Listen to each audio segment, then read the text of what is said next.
Dati hindi ko magets na sa tuwing lumalabas ako nag-iiba yung pakiramdam ko. And I remember na every time na kapag lumalabas din ako and then sasakay ako ng bus or ng jeep, sumasama yung pakiramdam ko.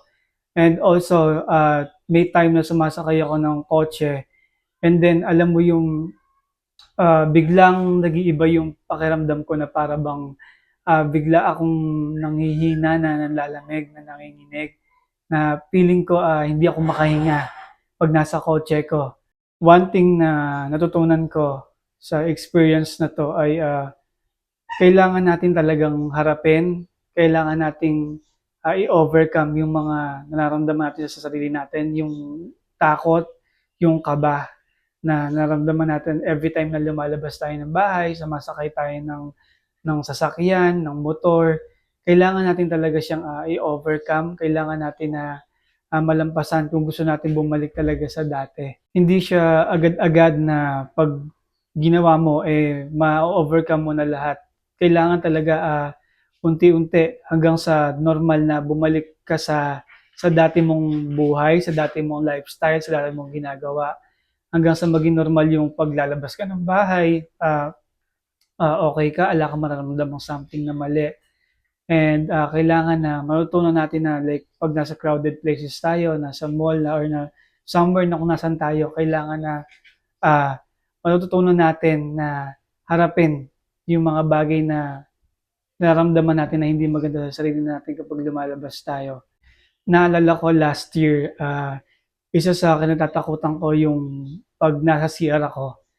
May time na hindi ako makapasok and may time na hindi ako nakakaligo ng ilang days kasi feeling ko talagang may something na mangyayari sa akin pag nasa CR ako. And may time na nasa CR ako, naliligo na ako and bigla akong makakaramdam ng takot, bigla akong makakaramdam na feeling ko hindi ako makahinga, feeling ko magko-collapse ako. And alam mo yon, yung isa sa kailangan natin na unti-unti harapin din natin. And ako mismo sa sarili ko, unti-unti ko siyang hinarap yung takot ko sa CR kasi walang mangyayari pag di ko siya hinarap, pag di ko siya in-overcome.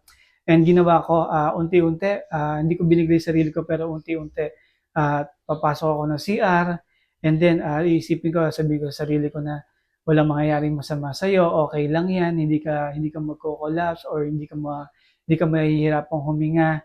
And yun yung kailangan natin gawin para sa sarili natin. Hanggang sa normal na ako nakakaligo sa CR, na hindi ako nag-iisip na natatakot or hindi ako nakakaramdam ng takot. Ang sarap sa feeling na alam mo yun, may mga bagay ka na kinatatakutan mo na na-overcome mo ng unti-unti, na nababalik ka sa normal na dati mong ginagawa. And nakakatuwa and ang sarap sa feeling kapag yung gano'n na nakaka-overcome ka ng mga takot mo. Sa ngayon ay hindi ko pa feel na alam mo yun, yung lalabas ako na mag-isa, yung ako lang. Parang feeling ko gusto ko may kasama muna ako pag pupunta ako ng like sa mall or somewhere na may pupuntahan ako. Parang sa pakiramdam ko gusto ko ng may kasama pa paglalabas ako. And of course, isa sa goal ko, siyempre yung one day mabalik din sa normal.